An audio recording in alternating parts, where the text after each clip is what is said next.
I don't want to do it. I don't want to do the bit. I just don't. I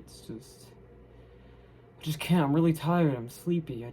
I couldn't fathom getting the energy to do it. I really here's James! Well, we're 3 for 3 now, so let's take a look at the new Thomas Wooden Railway James, because oh boy, he is quite the splendid model. Pun intended. I think you guys know I'm already gonna say that I really like the packaging, and something I noticed about this packaging specifically with the bigger engines is they open up a lot. I mean, I had trouble fitting it in the shot. Wow, this is so long. When opening at least. But yeah, you know what I think about the packaging. It's great on all of them. And these longer packages are a-okay too. Holding this model in my hand is surreal. It is definitely different from any of the old Wooden Railway Jameses. For a start, it's rather large, and actually has its accurate wheel configuration of a 260. However, there are some significant flaws and issues I take with this James. Let's talk about the chassis. The chassis is not a disappointment because this was how the old Wooden Railway was, but I'm a little disappointed it's just all plastic. I mean, it makes sense. I don't really expect anything more, but that was just something that caught me a bit off guard. But hey, what are you gonna do? I kind of understand the case in the larger engines designs. As for the tender, I am actually pretty disappointed. For one, the chassis is plastic, which it never was in any variation of the line, and I don't get why, because Percy had a small chassis too, and that was made of wood. But I can only think of maybe they wanted to keep it consistent with the main engine? I don't know, but I also don't like how tall it feels. It's giving me this really tall vibe, like the old wood Kevin, and I don't like that. It looks squished and tall, and something about it is really ugly to me. I don't like the tender. But the detail on it's nice.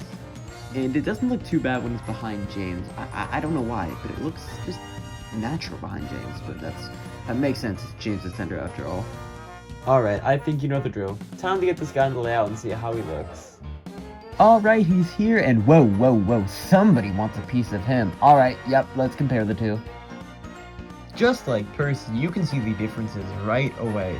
For a start, this James is considerably longer than the old James, taller, has a different paint color, way more detail, a definitely different phase, has buffers. It's just, I really like the look of this James. It fits the new range really well when it comes to saying redesign, because it definitely is nothing like any other James we've had before. Interestingly enough, he's actually the same size as the old Wooden Railway Gordon and Henry's, which is really cool, because in the wood range, he actually does look medium-sized from what I've seen when comparing it to a new Gordon and old Thomas, which is just a nice little detail that I've seen, but I want to see it for myself first. Looking at both tenders side by side, you can notice the old Wooden Railway one looks a lot more natural. Definitely in scale, a lot shorter, but oddly enough, longer in length. It's a bit weird, but I mean, it works. I know a lot of us were wondering how the new James would handle on the Wooden Railway tracks being so big and long, but I'm happy to say it runs on the curves really well, and not just the curves. It goes under bridges alright, tunnels pretty smoothly, and it takes the ascending track well, which was a big surprise for me. I thought for sure he couldn't get up it, but I'm pleasantly surprised that it is a good runner on the Wooden Railway track. This item is really great, but it definitely is a mixed bag out of the new ones I've seen recently.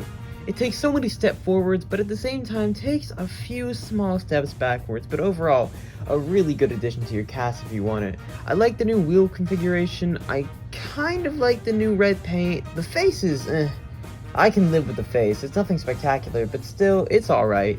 The tender still really bothers me, and the use of plastic is a bit annoying, but again, I can look past it, because again, in the old range that happened quite a bit with the tender engines. Never with James though, oddly enough, but still, new rebrand, new times, and anything's better than what we got before in the old Wooden Railway. Or Thomas Wood, anyhow. This new James, in many ways, definitely represents that this is a whole rebrand of an old Wooden Railway product, and I'm all here for it because they are definitely taking steps in the right directions to make sure this range really is successful. For $20, the new Wooden Railway James is definitely worth a pickup in my opinion, but again, that's just my thoughts. I'd love to hear yours in the comments below. What do you think of the new James?